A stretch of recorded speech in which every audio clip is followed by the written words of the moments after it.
रहीम। Okay students, आज का जो हमारा टॉपिक है वो है वेस्ट वाटर ट्रीटमेंट के बारे में। क्या मतलब, यानी कि अगर हमारे पास वाटर के अंदर जो वेस्ट मौजूद होता है उसको अगर हम ट्रीटमेंट करना चाहें, उसको हम ठिकाने लगाना चाहें तो किस तरह ठिकाने लगा सकते हैं।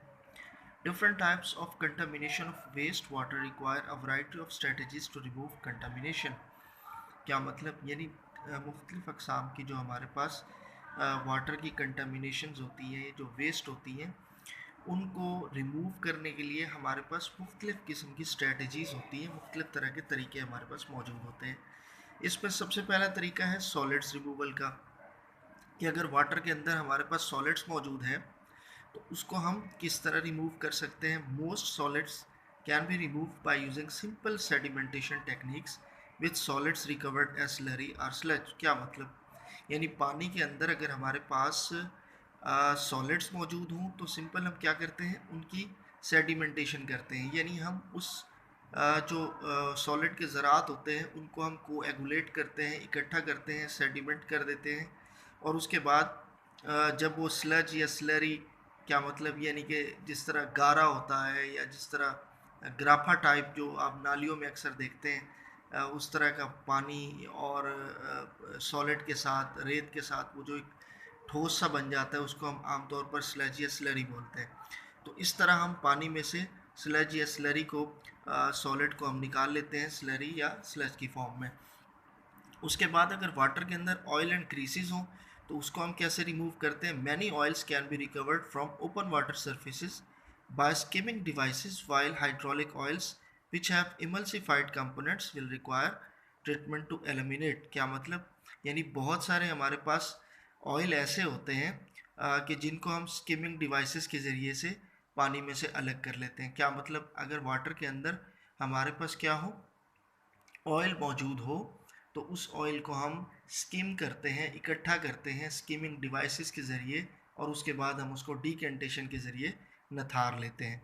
लेकिन अगर हमारे पास हाइड्रोलिक ऑयल्स हों तो उसको वो कहता है कि आम तौर पर उसके इमल्सिफाइड कंपोनेंट बनने के चांसेस होते हैं। क्या मतलब, यानी उसका इमल्शन बनने के चांसेस होते हैं। इमल्शन क्या होता है, एक गाढ़ा किस्म का रसूब या मादा बनने का चांस होता है, जिसको फिर हम ट्रीट करने के लिए एक अलग तरीका हम इस्तेमाल करते हैं, मुख्तलिफ तरीके एलिमिनेट करने के लिए इस्तेमाल करते हैं। उसके बाद है सॉफ्ट ऑर्गेनिक्स, कि हमारे पास सॉफ्ट ऑर्गेनिक्स क्या होते हैं, ऑर्गेनिक मटेरियल ऑफ प्लांट और एनिमल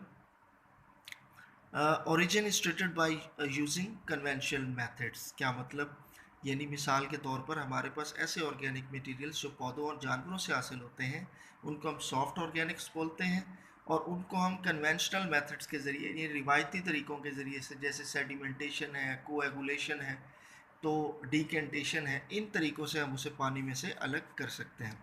उसके बाद है हार्ड ऑर्गेनिक्स। अगर हमारे पास हार्ड ऑर्गेनिक्स हो, just like synthetic organic materials including solvents, paints, pharmaceuticals, pesticides, तो इनको आमतौर पर हम किस तरह ट्रीट करते हैं, treated by specific treatment methods including distillation, adsorption, nitrification, incineration.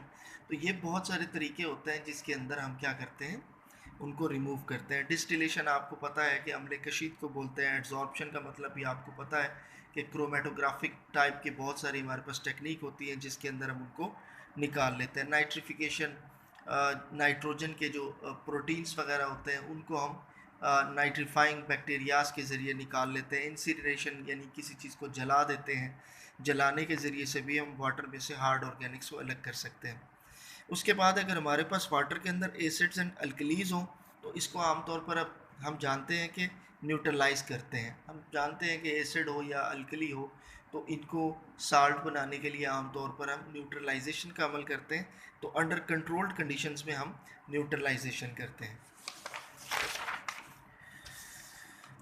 उसके बाद नेक्स्ट हमारे पास है कि अगर हमारे पास टॉक्सिक मटेरियल्स हों, जैसे ऑर्गेनिक मटेरियल्स हैं, हैवी मेटल्स हो गए, जिंक हो गया, सिल्वर, कैडमियम, थेलियम, या फिर नॉन मेटल्स जैसे आर्सेनिक। जैसे आर्सेनिक आप जानते हैं कि संख्या जिसे बोलते हैं, ये कैंसर काजिंग होता है। सेलेनियम, ये बाज़ शैम्पूज़ में भी पाया जाता है और ये भी एक नॉन मेटल होता है लेकिन टॉक्सिक होता है। तो ये जनरली क्या होता है, बायोलॉजिकल प्रोसेस को रेजिस्ट करते हैं, यानी अगर हम बायोलॉजिकल प्रोसेस के ज़रिए अगर हम वाटर को ट्रीट करना चाह रहे होते हैं तो ये उसको रेजिस्ट करते हैं, उस तरीके से ये नहीं हो सकते। तो फिर हम क्या करते हैं, metals can be precipitated out by changing pH और by treatment with other chemicals. तो हम क्या करते हैं, आमतौर पर मेटल्स को या तो हम उसकी पीएच चेंज करके उसको प्रेसिपिटेट आउट करते हैं, उसके कुछ साल्ट्स बना देते हैं, रसूख बना देते हैं, या फिर हम उसके अंदर कुछ ऐसे केमिकल्स डालते हैं जिनके साथ वो रिएक्शन करके वो उस पानी के अंदर बैठ जाते हैं और हम उसको उसमें से निकाल लेते हैं। तो ये हमारा टोटल आज का जो टॉपिक था वेस्ट वाटर ट्रीटमेंट का, वो हमने कर लिया।